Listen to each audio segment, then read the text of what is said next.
Before we start, I want to share a super powerful practice I use called NSDR, or non-sleep deep rest. In just about 10 minutes or so, this yoga nidra practice leaves you feeling as refreshed as after a nap without actually sleeping. Experience it for yourself on our guided podcast. Search NSDR and look for the one from Optimal Living Daily. Before we start, please check out our new podcast, Good Sleep. Have you ever noticed how a calm mind can really set the stage for a good night's sleep? That's the idea behind our new podcast, Good Sleep. Greg, our host from Optimal Relationships Daily, is here to help ease you into a peaceful night's rest with some positive affirmations. And these affirmations aren't just comforting, they can help ease anxiety and nurture positive thoughts, setting you up for true good sleep. So press play on Good Sleep tonight, because a good tomorrow starts with a good night's sleep. Just search for Good Sleep in your podcast app and be sure to pick the one from Optimal Living Daily. This is Optimal Living Daily, Living Life to the Fullest by Allison Carmen of AllisonCarmen.com. And I'm your narrator, Justin Malik, reading you articles every day of the year, including holidays. So let's get right to it as we optimize your life. Living Life to the Fullest by Allison Carmen of AllisonCarmen.com. So much has happened in the world since the brutal killing by ISIS of American journalist Steven Sotloff almost 18 months ago. I came across part of a letter that he wrote to his family before he was killed, and it seems appropriate to share a blog post I wrote on September 15, 2014 about his death as a reminder to us all about how we live each day. Quote, "Everyone has two lives. The second one begins when you realize you only have one. Hug each other every day. Please know I am okay. Live your lives to the fullest and pray to be happy." Steven Sotloff. My friend called me last week to discuss the brutal killing of journalist Steven Sotloff. She told me that the news of his killing, along with the murder of journalist James Foley, had her curled up into a ball in her closet, sobbing at the violence of the world we live in.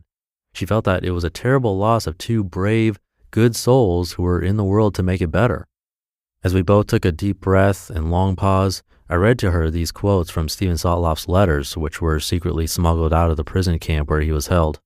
He left us all with a profound gift to reflect upon and possibly integrate into our lives, and I wanted my friend to see the light within all of the darkness that she was feeling. I think most of us know what Steven meant when he said, "Everyone has two lives. A second one begins when you realize you only have one." How many times have we lost a friend or a loved one and committed ourselves to not wasting another minute and appreciating every day of our lives? Or we were sick and got better and said we will never take our lives for granted again. Maybe a terribly stressful situation worked out and we vowed to have more appreciation for what we have and not worry so much. There are people in the world like Stephen and James who face unimaginable situations that are truly horrific. But the problems most of us that are hearing this post have are less so. For most of us who have a brush with stress, danger, or death and vow to appreciate our second lives, as time goes by, we often forget our commitment to the preciousness of each moment. The daily stresses of our lives consume our minds, and we go on automatic instead of savoring that great cup of coffee, our walk with our child to an appointment, or a quiet evening at home. We return to the first part of our lives where we think we can put off the joy and passion for another day in the future.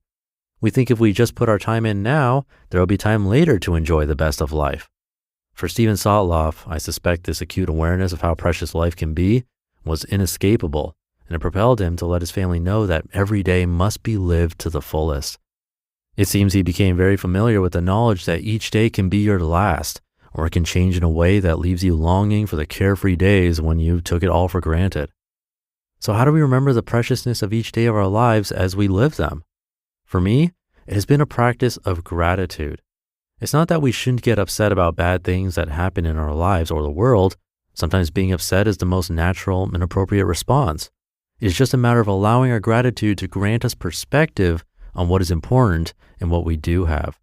Finding and holding gratitude allows us to position the hurt, stress, or upsets we feel in a bigger place, a place that gives us strength to persevere and not let every unpleasant thing that happens ruin our day. Assuming we are going about our everyday lives with the usual stressors and upsets, gratitude can become a habitual way of thinking in our lives just as easily as the habit of complaining. It is a choice in daily practice to see life in a different way. With gratitude, we change our hyper-focus on the things that are bothering us, and we expand to see the entire vista of our lives. We stop looking just for the faults and also look for what is wonderful and glorious in the moment. This is beyond being an optimist instead of a pessimist. It is living in our second life by seeing life in its entirety and acknowledging everything.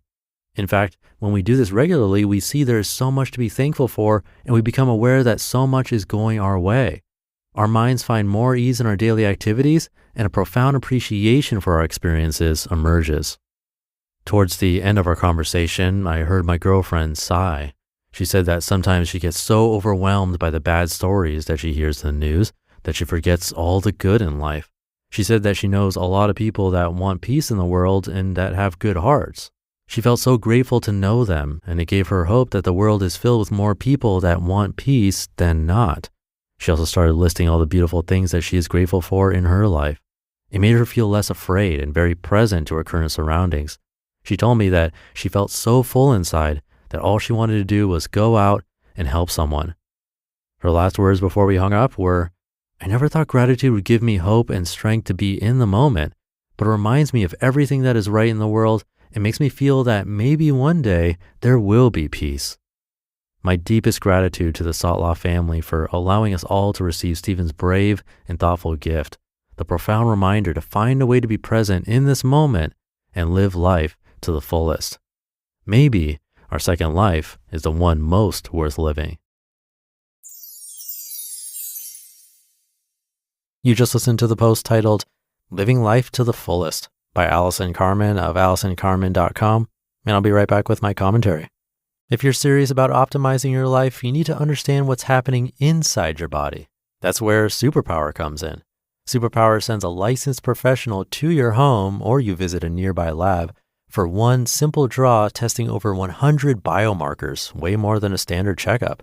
You get info on your heart, liver, thyroid, hormones, metabolism, vitamins, and even environmental toxins. What I love is that with Superpower, you get an actionable plan with supplement suggestions, nutritional guidance, and lifestyle adjustments. You'll discover your true biological age and track progress over your lifetime. Make this the year you stop guessing about your health with Superpower. Not only did Superpower reduce their price to just $199, but for a limited time, our listeners get an additional $20 off with code OLD. Head to superpower.com and use code OLD at checkout for $20 off your membership. After you sign up, they'll ask how you heard about them, so make sure to mention this podcast to support the show. Every day at Sierra, you'll find top brand apparel, footwear, and gear for 20 to 60% less than department and specialty store prices. And during clearance time at Sierra, those incredible prices are 40 divided by 2.5, carry the 1, even lower. And when you shop clearance at Sierra, you can save a whole lot more on everything you need to get active and outside. That's a lot of saving. Epic brands, vast selection, teeny tiny prices. That's Sierra. Visit your local Sierra store today or shop online at Sierra.com. Thank you to Allison. She also has a podcast you can check out. It's called 10 Minutes to Less Suffering. That was a great quote she found. Everyone has two lives. A second one begins when you realize you only have one. I think most of us have had moments like that. A health scare, the loss of someone close, a near miss. Suddenly, in that moment, everything looks different. We tell ourselves we'll never take life for granted again, but then we slip right back into normalcy. The usual daily stresses come back and we forget. Seems a bit inevitable. So how do we remember? Well, I'd like to mention this. I've definitely mentioned it before, but that's the basis of this podcast. That's why it's daily. It's a practice, a constant reminder. You might already know a lot of this stuff, but we have to keep hearing it. Repetition is how it sinks in. If you keep listening, I think if you look back to when you started, you'll see you've come a really long way. I know I have. And of course, you being here is what allows me to keep going, so I really appreciate that. If you ever shared this show with someone, an extra big thank you, because that really helps. But I'll leave it there for today, wishing you a great rest of your day, and I'll see you tomorrow, where your optimal life awaits.